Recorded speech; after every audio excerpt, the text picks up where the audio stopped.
Recently, the Dems have been talking about getting a emergency funding package for what's the situation going down near the border and in the holding facilities where they have all the migrants. They've been proposing a piece of legislation for $4.5 billion with a B for the migrants for funding to make the situation better. Now, the Democrats have been divided because some people are concerned that if they give these appropriations, then the 45 administration would just simply use it for whatever purposes and wouldn't use it for the way it was intended to go. Now, I'm not saying that what the migrants are going through in these holding facilities is not a bad situation, but America, in a number of different ways, created this situation for themselves, okay? Now, to get onto the Dems, you know what we've been talking about. Reparations is the issue, not only just the number one issue. As of right now, it is the issue for ADOS.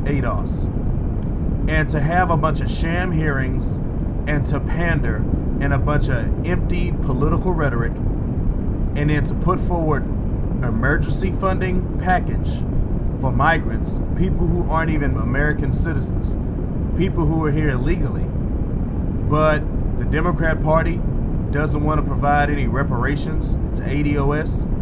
The Democrat Party doesn't want to give a funding package for any emergency relief in the meantime, sort of as a down payment on reparations, and then talk about later funding to fully repay the debt that this nation owes to us for all of that unpaid labor by our ancestors and by the oppression and the abuse that's taken place since the time of chattel enslavement. For the Democrat Party to talk about giving money for migrants and to not seriously talking about paying the debt that is owed to ADOS is political treason. And all of you out there, you need to put pressure on your local congressman. You need to put pressure on your senator if they're a Democrat and even if they're a Republican. And you need to put pressure on these political candidates for how come you want to pay for all of these other people, but America doesn't want to pay the debt that is owed because it's time to collect to ADOS.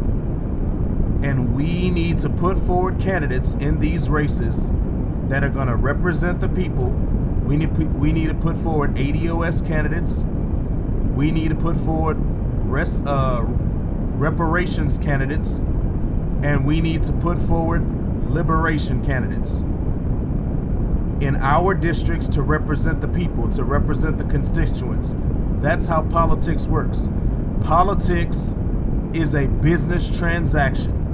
You vote and give money to campaigns to get the interest and the demands met of the community. That's what we need to start doing. The Democrat Party isn't doing anything for us. The Democrat Party has been abusing us. The Democrat Party has been taking advantage of us. Don't talk about the predatory lending of these banks when the Democrat Party has been doing predatory politics of ADOS communities. So we need to put pressure on them, and we need to have competition for them, because we need to field candidates in our districts for the people. And not only are we going to have to get out and get registered to vote and actually vote for these candidates, whether if they're on the ballot or if it's a write-in or some kind of petition or something like that, but we're also going to have to financially fund these candidates, these campaigns. I don't care if you have a penny to give. I don't care if you have $5. I don't care if you have $2,500. Whatever you can give, we need to fund legitimate and thoroughly vetted candidates from our community that are ADOS to put forward an ADOS agenda and a reparations liberation agenda. Because it's over for the Democrat Party. And if we don't get what we want, we're not going to vote. Simple as that. If you're not going to do business, if you're not going to negotiate, then why would I waste my vote and why would I waste my time and my dollar with the Democrat Party or any other candidate that's not talking about meeting the demands of the community? Okay? That's the Blexit or the Blaxit that needs to take place. If we don't get our demands met, if we don't get reparations, if we don't get cash payments, if we don't get checks or gold or silver or Bitcoin or whatever you want, I would take a combination. If we don't get what we want, we're not going to vote. And it would be the destruction of the Democrat Party, because without substantial turnouts and without at least 80% of the ADOS vote, the Democrat Party, especially nationally, has no chance whatsoever, and they probably won't win the House. They probably won't do well in the Senate, and even local races down the ballot, they won't do that well either. And if we have a massive political exodus from the Democrat Party and get off of the plantation reservation, get away from the political enslavement from the Democrat Party, the original plantation owners,